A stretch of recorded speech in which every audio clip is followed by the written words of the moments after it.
Hello there, students. Mr. Brzezinski speaking here, the Euclid of technology.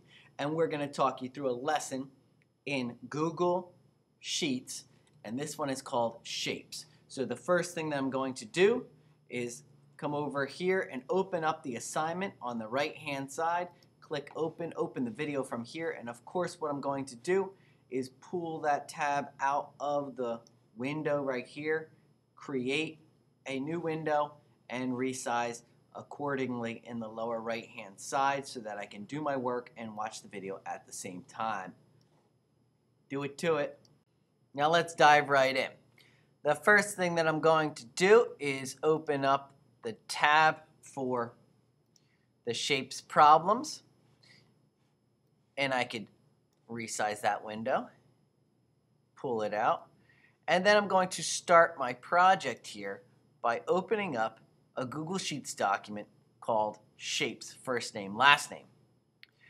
This document, when it opens, is a view-only document.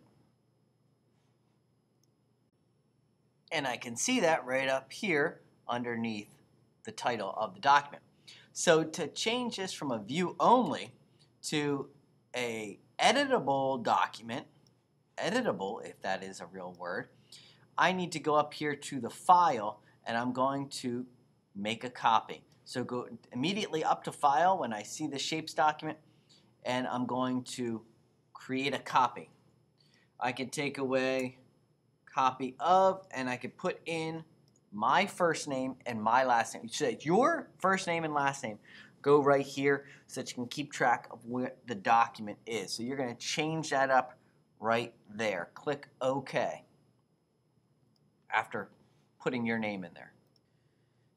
And as it goes through, it's going to create a new document that will be your document over here. I no longer need the previous one. That is the view only. I don't need the view only one anymore. So I can close that one down as not to be confused.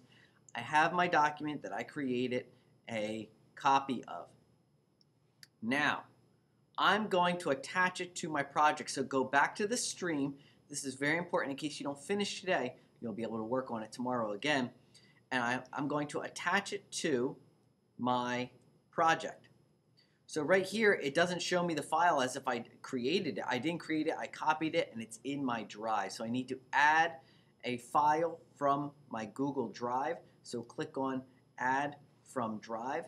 And right there at the top of the list will be the project that I just created. Shapes, your first name, your last name should be at the top of the list. If you're in this list view, even if you're in the icon view, it always put the most current projects right there at the top. So I can select that, double click on it, and click add if I have to, and then boom, right there the file is, and it is the exact same file that I'm going to be working on, but now it's attached. So anytime I come back into this project, I can easily find my work from the shortcut under here. Now let's begin. As you see here, I went back to the shapes problems that came from the stream, and this is a view only, but I don't need to do anything to this because all I need to do is read this one. And it says I have the problems here in equations for the perimeter of a rectangle. So what I'm going to do is I have a series of problems here. Problem 1, problem 2, problem 3, so on and so forth. As I scroll down, I can witness all of these. Each page is a new problem, a new equation, a new formula to write on the spreadsheet. So the first one is the perimeter of a rectangle. As you see here, the perimeter of a rectangle is 2 times the length plus the width. The length and width are in parentheses y.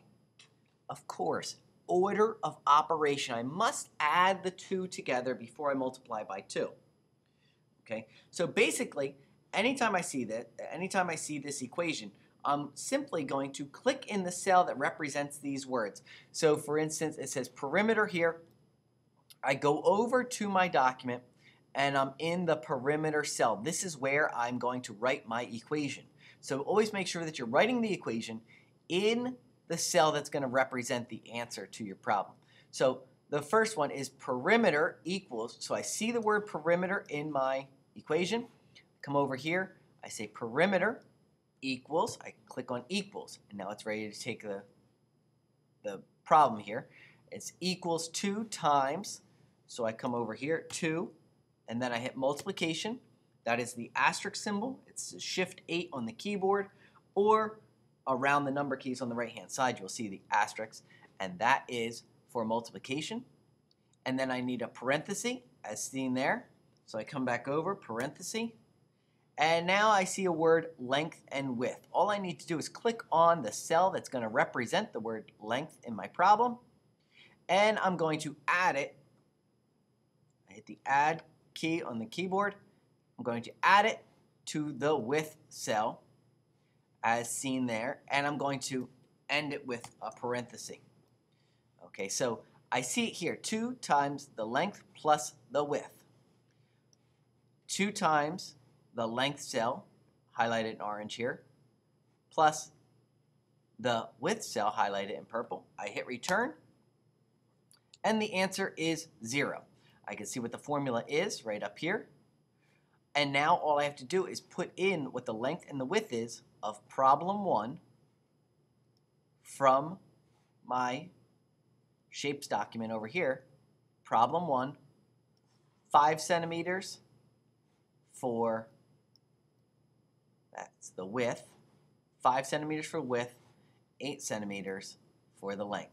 So I come over here, and I'm going to type in the width, or the length here, I should say. The length is 8, and the width is 5. So I type in 8 for the length, hit the tab button, and you can see the problem is already changing. And 5 for the width. When I hit return, it gives me my answer. Remember that every cell in green it's highlighted in green. That is going to be a formula. The cells in green must have formulas written in them, just like this. They start off with equals. So now I have that equation written correctly. This is where it gets simple, and this is the real power of the spreadsheet, is the ability to copy and paste equations and have the computer understand what I mean. Okay, so just like previous lessons you might have seen, we were able to copy and paste a formula. So I click on the perimeter cell, it's highlighted in blue, as you can see, and I have this formula, but I don't want to highlight up here. I want to say whatever's inside of this cell adds this together and multiply by 2. So here's what I do. I can hit Command C to copy. You'll see it highlights here, or edit copy right there. I'm going to copy that cell, use the Command C, and then just paste it in. Command V for victory, and it pastes that cell in there. Now, as you can see, it's no longer B3 times or plus 3C. It is now B4 plus C4. It took the equation from here and it applied it to the next row down. I could do that with this one as well. Command V and paste it into place. And you could do that throughout for all the equations that you're going to be writing. So all you really have to do is write one proper equation for each one of the problems here. The volume of a cubenoid, we're going to write one equation here, copy and paste it into the next two. Write one equation for the area of a triangle, copy and paste it into the next two. And finally, if you come all the way down here, one proper equation for the circle, and then we're going to copy and paste it into the next two cells down. And that's the power of the spreadsheet. It doesn't matter if I have one problem or 50 of these problems, I can copy and paste into all the cells and then just put in my numbers and get the solution. So right here, I'm going to put in problem number 2. I will go back over here and I will go up to the top. Problem number 2, the length of problem number 2 is, as you can see, 6, and the width is 2. So you could type those in, hit return, and you'll get your answer here in column D, because you have a properly written equation. So go ahead and do that with problem 2. Then scroll down here, and you're going to have to figure out the size of this rectangle. So right here, You can, within a point or two, we are going to use the easy side of the ruler as well. We're going to use the metric system. It's very easy, but this gives us decimal places. So we have 1, 2, 3, 4, 5, 6, 7, 8. Nope, it's not to the 8 marker, so it's 7.1, 2, 3, 4, 5. That's a 7. 6, 7. So we'll say 7.7 is going to be the length that you'll put in here, and 1, 2, 3, 4, 5. This is probably 3.5 for the width that you'll enter in for problem number 3 right here. Within a point or two, it's granted I will give you a little leadway here if you can't tell exactly which line it lines up with. That's fine. Just get as close as you can, making sure that you're using the metric system. So go ahead and put those in, and your answer will automatically spit out here as well. Continuing to scroll down here on my document, you will see that there is a new equation. There are no parentheses. There are no addition. This is the volume now. You have a different equation. It's volume. Volume equals the height times the length. And like I said in the first one, anytime you see a word in one of these equations, you click on the cell that represents that word. So you see the word volume, come down here, you click on the cell that's going to represent the word volume, then you go equals the height cell, so I click on the height cell, times the length cell, so I do a multiplication operation on the keyboard. Make sure you're typing, it's not addition, it's multiplication, times the length, times the depth, times the depth cell, and I click on that cell. Once I have that done correctly, I hit return to get the answer. And of course it is 0 because it's still waiting for the height, the length, and the depth of my problem. So coming back over, I can see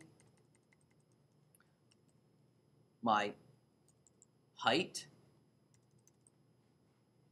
my length, and my depth can all be entered in to the proper spots, and it will automatically spit out the answer because I have that equation, written properly right here, as you can see.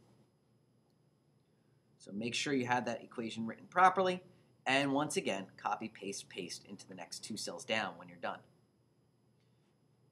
Again, at the bottom, problem number 6, we will use the metric ruler here to figure out the height, length, and width of this cubanoid down here as well. You'll enter those into the problem 6 area right here, height, length, width, or height, length, depth, I should say, into those areas. So let's move on to the triangle. The equation for area of a triangle. So we're going to take this equation, we're going to turn it into a formula for our spreadsheet. I see the word area. I simply click on the area cell on my spreadsheet. For problem number 7, click on the area, and once again, equals, and it can be 1/2, 1/2, or I can do a 0.5. 0.5. So I can say 0.5 times base times height, or I can do 1/2 in place of this. Doesn't matter either way, the computer will figure out the answer for you. Again, copy, paste, paste, and enter in your information here. And finally, you finish up the triangle. Here's the equation for a circle. In the equation for a circle, it's the area equals pi times the radius to the 2nd power. You see how I said that? I could have said squared, but I like to say the 2nd power because it reads as a better sentence for typing it into my keyboard, and I'll show you what I mean right now. I see the word area. I click on the area on the cell. correct? Good. All right. Area equals, of course, pi, and pi is a given number, and I can see it right here. Pi equals 3.14. So, of course, you will type in 3.14 here. And then I'm going to multiply it using the asterisk by the radius. Now, don't get crazy here. The radius cell, remember that I'm still using cell references. I have to click on the cell that represents the word radius in my problem here. Radius now to the second power. Now, you see how this number 2 is elevated higher than the word radius. That's the power of 2. So if I come back over, the power of 2 is a symbol on the keyboard. And if you look across the number keys on your keyboard, go ahead and do that now and listen to my voice, we're looking for a symbol that would jack up the number 2 and elevate it above the word radius. So we have the cell that's representing the word radius. And of course, shift 6 on the keyboard. You see that arrow? It just makes sense that that would be the power of symbol for the number 2 right there. So I say to the power of 2. So whatever's in this cell, it goes to the power of 2, and then it's multiplied by 3.14. And there I'm going to find my answer. As I go through and I punch radius, I have problem number 10. Radius is 8 centimeters. Problem number 11, 4 centimeters. And of course, problem number 12, figure it out. Once you write the equations properly once, remember you can copy and paste into the next 2 cells. This project should be a surefire way to get an A++. Once you are done with your project, you check to make sure that it has been saved in your drive. And if you haven't done so already, you need to make sure that it is attached to your project. And as soon as you're done and you checked all the equations, you went through that final column right here and you made sure that you had all your equations written properly, you can turn it in. So click turn in here, and of course turn in here. Voila! You could take that to the bank.